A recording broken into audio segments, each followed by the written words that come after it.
di tahun 2022 gue inget banget tuh Samudra cetak laba 3,2 triliun. Gila, itu wow banget sih. Kayak sahamnya juga naik gila-gilaan. Wah, member-member pasti yang udah ikut lama pasti pada happy lah itu. Banyak yang cuan lah di Samudra. Kuncinya adalah di sustainability-nya. Naiknya itu cuma one off, ya supply shortage oke, demand-nya oke, orang naik sementara. Tapi ketika kenaikan demand ini, kita udah siap banyak supply yang kapal bisa tampung. Di kondisi sekarang itu kan tadi kita tahu mungkin kinerjanya naik di kuartal 3 atau kuartal 4 doang. Tapi kalau kita lihat ya secara jangka panjang kurang lebih tuh mereka bisa menghasilkan laba tuh berapa gitu loh.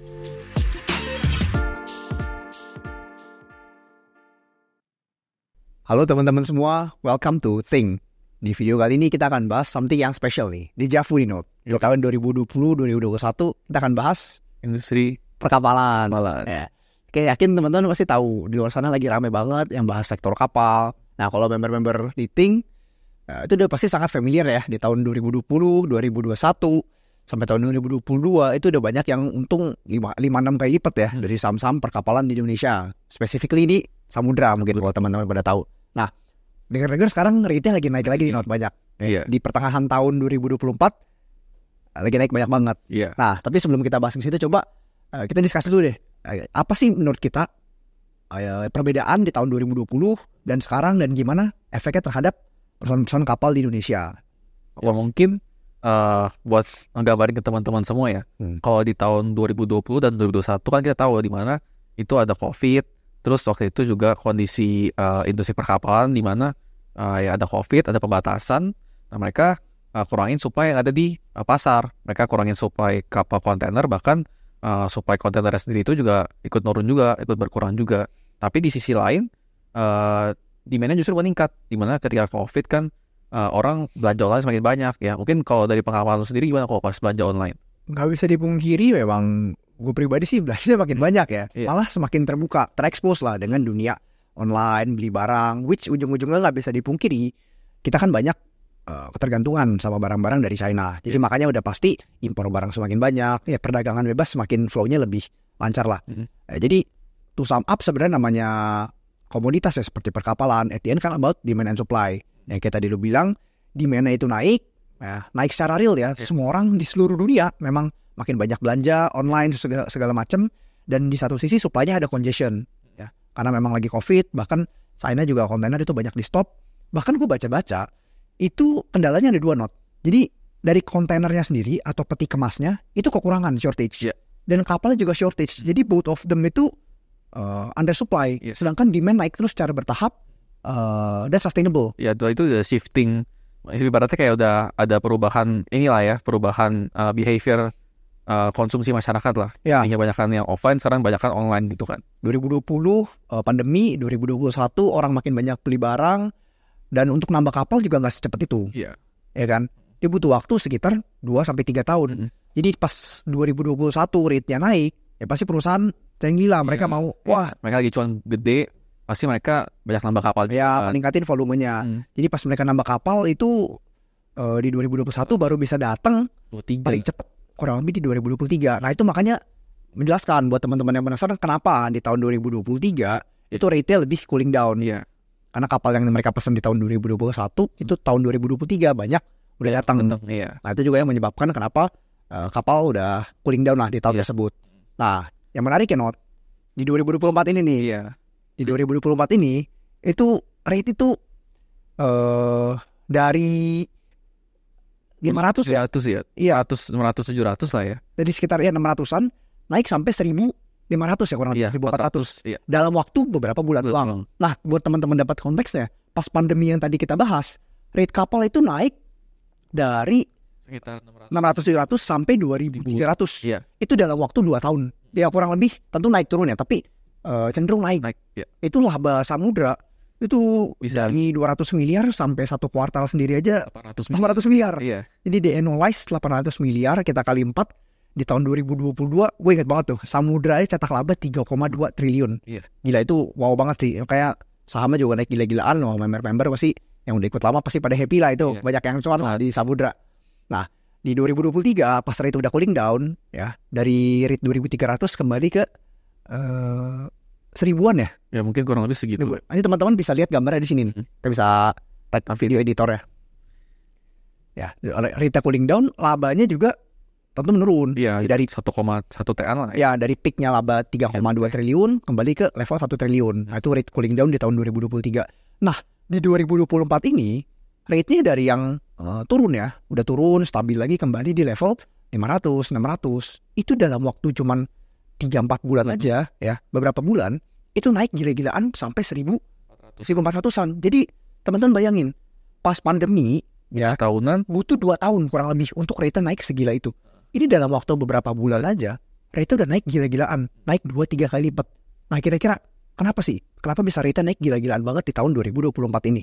Nah, jadi di tahun 2024 ya, itu ada event namanya Red Sea Attack.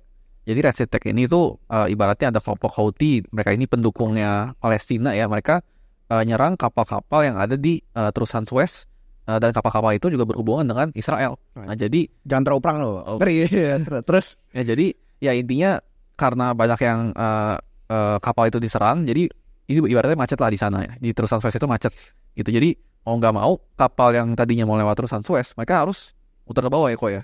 Ya, muter, dan sekitar sepertiga rute kapal itu lewat terusan Suez untuk internasional, ya kan? Jadi mereka harus muter melalui Afrika, which udah pastinya makan waktu lebih lama lagi. Iya. Ya, dari sebelumnya mungkin kirim barang ya sebulan lah. Ya, bisa nambah additional 2 hari sampai 2 minggu lah ya. Ya, kurang lebih 2 minggu. Jadi makanya no wonder rate-nya naik, karena rute yang biasa itu diblok, ya mereka harus muter jauh ya untuk bisa lebih aman lah. Nah, itu kan yang menyebabkan dari sisi supply-nya ada hambatan. Ya, tapi nggak cuma dari sisi supply, sebenarnya demand-nya juga ada problem lagi di tahun 2024. Di mana tarif impor itu ada naik cukup signifikan. Sangat signifikan malah gue bilang. Jadi contohnya apa? Amerika naikin tarif impor ke China, baik untuk komoditas, mobil-mobil listrik. Makanya kalau kita lihat berita kan banyak banget tuh yang bahas, oh BYD banyak jual barang ke Amerika. Itu sebenarnya karena mereka banyak ngestok. Nah, kenapa ngestok? Gini deh, biar dapat gambaran. Di Amerika itu naikin tarif mobil listrik dari 25% ke 100%, diimplementasi pada bulan Agustus 2024. Nah, jadi bayangin nih gimana? Anggaplah BYD harga 1M. Ya, modal mereka let's say 500 juta. Ya, 500 juta mereka jual 1M. Sekarang mereka impor 500 juta, itu udah kena tarif impor dari yang sebelum 25%, berarti kan 100 juta lebih ya. Modal jadi 500, jadi 650 kurang lebih jual 1M. Sekarang modal mereka 500 juta, bayar tarif impornya aja 500 juta juga. Iya. Jadi modalnya udah 1M. Nah, itu yang membuat banyak perusahaan-perusahaan di Amerika yang terkena kenaikan tarif ini ya. Nanti teman-teman bisa lihat listnya di sini, itu udah ada dibahas di artikel Arnold ya, list apa aja yang kena. Dan tentunya perusahaan-perusahaan tersebut langsung ngestok banyakan. Iya. Iya dong. Iya, mereka kan pasti kan tadinya modalnya cuma tadi 600 juta, tapi sekarang modalnya jadi 1M kan berarti kan. Mumpung ada waktu, sikat dulu. Iya dong, daripada harga udah naik, ya kan. Jual gimana belakangan. Yang penting harga udah dapat murah dulu. Nah, itu juga yang membuat rate naik gila-gilaan. Tapi menurut gue pribadi, ada sedikit perbedaan di tahun 2020 pas rate naik sama di tahun 2024 rate naik. Kata kunci ada di sustainable menurut gue. Nah, kenapa? Karena menurut gue gini, di tahun 2020 itu kan yang kayak tadi udah bahas ya, naiknya perlahan, demand-nya itu secara real naik. Kalau sekarang cuman one time doang. Demand kan lo tahu ini one off, nggak secara real yang sustainable, cuman one off. Kayak lo bilang tarif impor naik, ini yang membuat banyak yang nyetok jadinya. Banyak yang nyetok. Jadi kan kalau misalkan tadi ya seperti yang Kojo udah jelasin juga, itu kan berlaku di Agustus. Pasti kan mereka banyak yang ibaratnya nyetok barang tuh sebelum bulan Agustus gitu loh. Jadi ya jadinya demand naiknya di bulan kurang lebih di bulan sebelum Agustus saja. Tapi setelah tarifnya itu berlaku jadi 100%, ya mereka pasti udah kurang lebih demand-nya udah turun juga kan kok. Ya, benar. Dan perbedaannya satu lagi menurut gue dari sisi rute. Ya, jadi buat teman-teman dapat gambaran, yang tadi kan kita udah bahas rute pada saat pandemi itu nggak pusing rute manapun, semua shortage. Ya, bukan perihal rutenya, tapi memang kekurangan kapalnya. Kalau sekarang problemnya itu sebenarnya bukan di kapal, karena kan kapal kita udah bahas 2023 nambah kapal datang banyak. Permasalahan di rute. Jadi kapal yang sebelumnya setiap 20 hari bisa nganter-nganter, sekarang mungkin nambah jadi 35 hari. Ini lead time lebih lama. Ada additional 10 hari lagi. Tapi di satu sisi, supply mereka kan yang mereka udah pesen di tahun 2021, 2020, udah nyampe. Jadi kalau kekurangan barang tinggal, kapal nganggur, pakailah, jalan. Nah, ini yang membuat menurut gua kenaikannya pasti lebih nggak sustainable. Iya kan? Dan mungkin sebagai gambaran juga pas 2021, 2022, kenapa Samudra bisa labanya gede banget? Karena tadi yang kita udah bahas, kurang barang di manapun. Kalau sekarang Barang udah ada dan tarif yang naik kan sebenarnya lebih kemana, Not? one time event doang. Jadi kalau menurut gue menurut gue pribadi itu kan sebenarnya kondisi di 2024 ini kan tadi gara-gara Resi Attack di terusan Suez. Yes. Karena kalau buat kasih gambar ke teman-teman semua, terusan Suez ini itu kurang lebih sepertiga kapal kontainer itu lewat sini. Jadi otomatis karena ininya macet di sini nih, terus mereka harus muter ke benua Afrika. Nah itu kan pasti kan akhirnya jadi semakin lama kan teman-teman kan. Nah di sisi lain juga tadi di tahun 2024 ini ya, ini kan Resi Attack ini kan ibaratnya event sekali doang gitu ya. Once ini udah berakhir, pasti kan tarif kapal akan kembali turun. Kenapa ya? Karena kan tadi Resi Attack-nya udah berakhir, congestion-nya udah berakhir, otomatis nanti tarifnya akan kembali normal lah kurang lebih. Jadi ya kalau di tahun yang 20 dan 21 kan itu kan lebih ke arah shifting demand-nya yang berubah. Yes. Supply-nya juga waktu itu masih rendah lah ya. Tapi kalau sekarang kan supply-nya udah banyak, dan ini kan cuman Resi Attack ini cuman one time doang kan kok. Ya, demand-nya juga one off event juga. Iya. Naikkan demand-nya karena kenaikan impor tarif.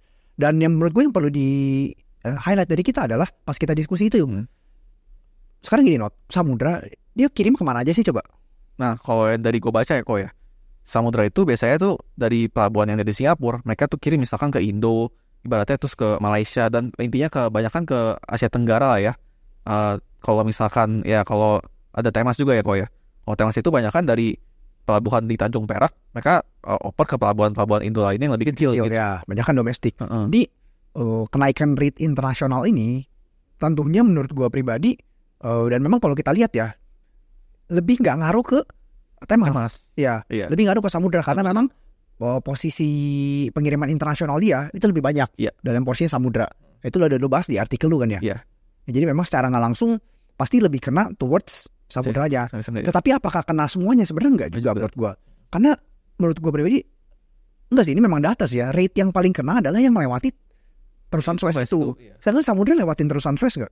Enggak gitu kan. Jadi cuman karena terusan Suez ada problem ya, yang nyamber ke mana-mana. Itu kan mainnya. Iya, ke domino effect. Ya, domino effect dari terusan Suez ini. Jadi itu yang membuat gue sebenarnya kenaikan rate yang signifikan ini tentu sedikit banyak ada berpengaruh, gue setuju. Ya, terutama ke Samudra karena dia tetap ada porsi internasional. Cuman kenaikannya udah pasti nggak sebanyak pada tahun 2020 di mana semuanya ya universal. Kalau ini kan cuma yang melewati daerah situ harus muter naik.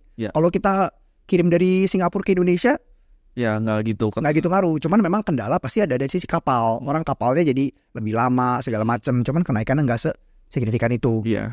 Dan mungkin kalau kita lihat ya, SMDR ini kan sebenarnya tadi kita bilang kan ada impact lah istilahnya dari Resi Attack ini, ada sedikit impact lah ya ke kinerjanya. Tapi kalau kita lihat di kuartal 1 dan kuartal 2 kok itu kan sebenarnya belum terlalu terreflect ya kinerja bagusnya ya. Ya ini karena ya tadi ya mungkin SMDR ada kontrak juga kayak kok ya. Ya. Karena kalau kita lihat kenaikan rate banyak itu kan sebenarnya di kuartal 2 ke kuartal 3 ya kan, dari 500-600 naik sampai 1.200-1.300 itu banyak di kuartal 3. Makanya pas orang-orang bilang kuartal 2 bagus, sebenarnya kita kan dari discuss, kita juga ada, waduh, ini sebenarnya kuartal 2 belum tentu ngaruh karena ada lagging. Iya, ada lagging. Ya di mana mungkin laba kuartal 1 Samudra 150, kuartal 2 kemarin 200 M doang. Padahal rate udah sampai 1.000 lebih loh. Pas peaknya aja itu udah sampai 2.300, laba bisa 1 kuartal loh 800 miliar. Ini rate-nya udah cukup tinggi juga, tapi cuman 200 miliar. Ya, dan kalau gue baca-baca memang manajemennya juga ada ada sebagian kontrak yang mereka udah lock di harga bawah. Jadi nggak bisa semuanya beracu ke rate harga tinggi. Ya kan. Makanya kalau kita lihat di kuartal 3 ini menurut gue ini adalah mungkin kuartalan yang paling bagus. Kalau nggak ada aneh-aneh ya. Kalau kita ngomongin nggak ada aneh, seharusnya ini paling bagus karena yang kayak tadi lu bilang rate-nya naik banyaknya di Q3 ya. Kalau di Q2 kan campuran nih. Q1 rate masih rendah, Q2 baru mulai naik. Q3 itu yang peak-nya lah. Ya, itu should be, kita lihat lah nanti di kuartal 3 harusnya lebih bagus. Cuman ya di kuartal 4 gimana, Not? Nah, mungkin kalau di kuartal 3 ya kok, itu kan ada efek dari kuartal 2-nya kan. Mungkin ya kuartal 3 ada bagus sedikit lah ya dibandingkan kuartal 2-nya kinerja SMDR ya.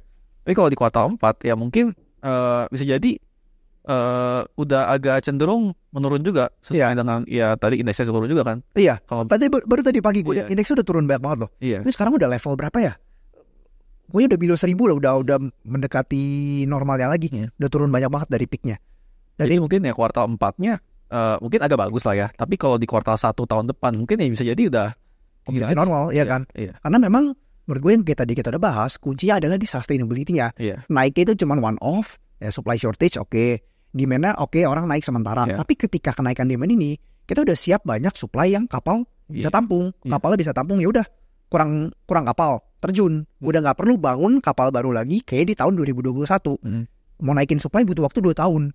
Sekarang kurangan supply gampang, di garasi banyak. Iya kan? Tinggal suruh Pak Bos terjunin kapal, jalan. Mungkin ya kalau kasih gambaran juga ya kok ya. Kalau dari yang gue baca ya, itu dari di industri kapal sendiri itu supply kapal itu akan nambah kurang lebih 23%. Oh ya? Kapasitasnya. Dari sekarang? Dari sekarang. Nah jadi menurut gue ini udah kondisinya udah oversupply pasti. Mereka pesen di tahun? Mungkin kurang lebih tahun ini, tahun lalu, mungkin baru nyampe tahun depan atau enggak 2 tahun lagi. Berarti pas peaknya 2022 itu kan itu pesan baru nyampe di 2024, 2025, 3 tahun. Iya, jadi ya mungkin ya di tahun ini ataupun tahun depan itu kondisinya udah kapal itu semakin banyak dan oversupply menurut gua. Jadi mungkin ketika Red Sea Attack ini kan udah berakhir, terus nanti tarifnya kapal turun, pasti kan nanti kan karena kondisi tambah oversupply lagi, ini kan pasti kan tarifnya juga pasti akan semakin turun lagi ya. Ya, di-adjust lagi lah dengan kondisi terbaru. Ya itu sih yang menurut gua cukup menarik ya untuk dibahas ya, karena memang banyak yang bilang kan rate naik ya, tapi menurut kita ya di Ting itu kita bilang ini sebenarnya nggak sustainable. Ya memang setuju ada kenaikan. Terus banyak yang nanya gitu kan, gimana nih, menarik ke samudra? Iya. Ya kan, banyak yang nanya ke kita. Coba gimana Not? Mungkin orang-orang udah penasaran gimana jadi bahasa industri udah ngerti samudra menarik kan Not? Iya. Kalau dari gua pribadi ya kok ya, di kondisi sekarang itu kan tadi kita tahu mungkin kinerjanya naik di kuartal 3 atau kuartal 4 doang. Tapi kalau kita lihat ya secara jangka panjang kurang lebih itu mereka bisa menghasilkan laba itu berapa gitu loh. Kalau misalkan dalam jangka panjang labanya mereka itu normalnya kurang lebih misalkan let's say lah 800-900 M lah kurang lebih. Nah itu apakah di kondisi sekarang itu, di valuasi sekarang itu mereka tahu nggak itu? Kalau dari lu pribadi, kalau gue sih menurut gue udah kurang menarik kok. Ya potensi ada kayak yang dulu kita bahas dulu, mungkin ya oke lah, misalnya setahun mereka bisa dapat laba 800 miliar. Pas dulu kita awal bahas market cap mungkin berapa ya? 4 triliun, 4,5 triliun ya kurang lebih. Berarti kan PE 5 kali kurang lebih dalam kondisi yang lagi spiking, ya kan? Lagi spiking, laba 800 miliar pun dengan asumsi kenaikan indeksnya tercermin di samudra, ya kan? Tapi di satu sisi memang kita kalau ngelihat valuasi perusahaan komoditas ini cuman berdasarkan price to earning seringkali pasti mislead.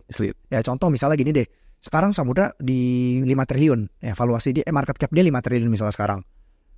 Kalau kita pakai laba tahun 2022, 1 tahun udah 3,2 triliun. Berarti kan balik modal di bawah 2 tahun kali. Kelihatannya murah banget, gila loh. Pas lagi tahun 2022 setahun laba 3,2 triliun.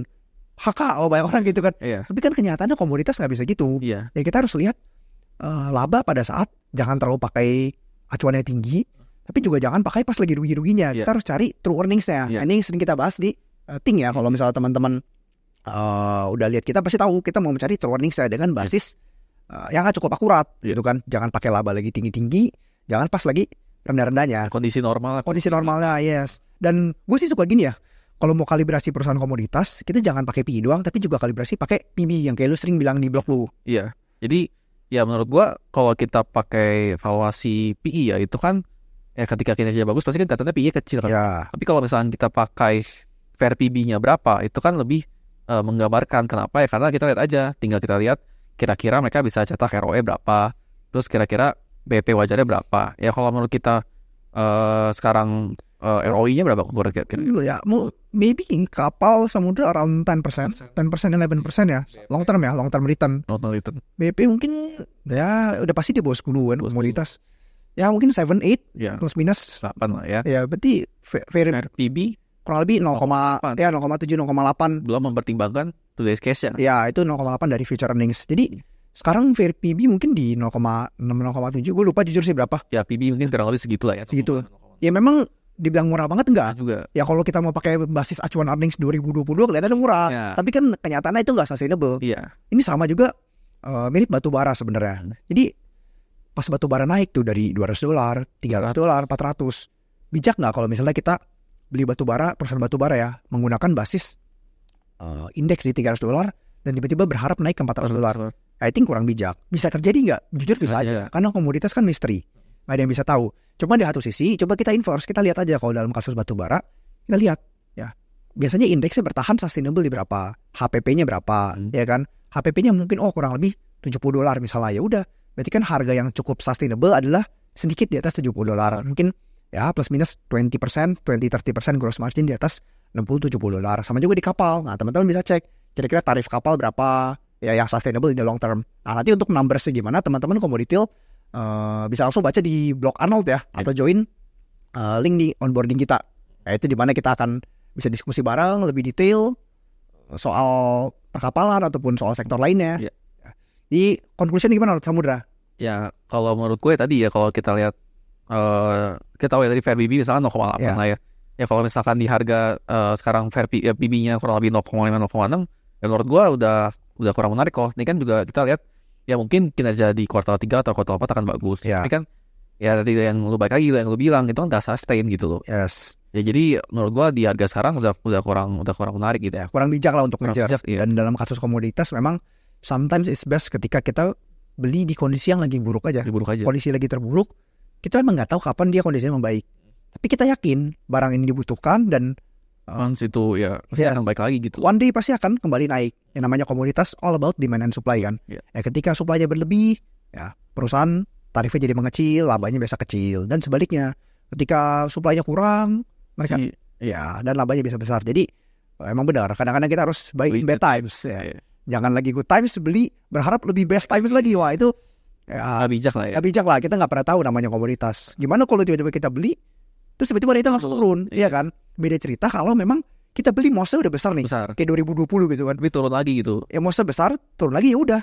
Kita tahu at the end kan value-nya. Dan kebetulan pas kita beli teman-teman di Ting itu di 2020, 2021 itu investasi Samudra, mosnya memang ada dan kebetulan itu rate-nya naik banyak.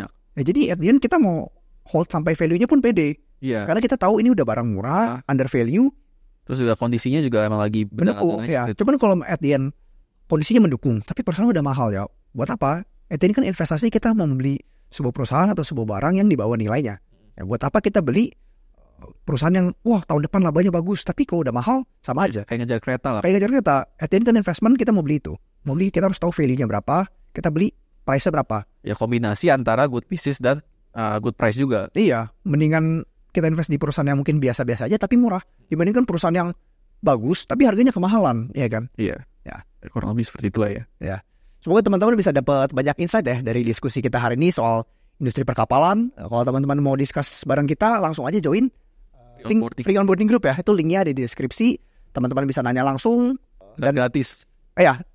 Secara gratis. Kita bakal banyak diskusi di sana. Udah ada sekitar 700 orang lebih ya yang udah join. Itu teman-teman bisa free nanya-nanya ke kita atau bisa diskusi bareng juga sama teman-teman investor lainnya. Semoga bisa bermanfaat, dan kalau teman-teman ada mau request topik berikutnya untuk kita bahas, silakan komen aja di kolom YouTube kita. Thank you and happy investing. Thank you.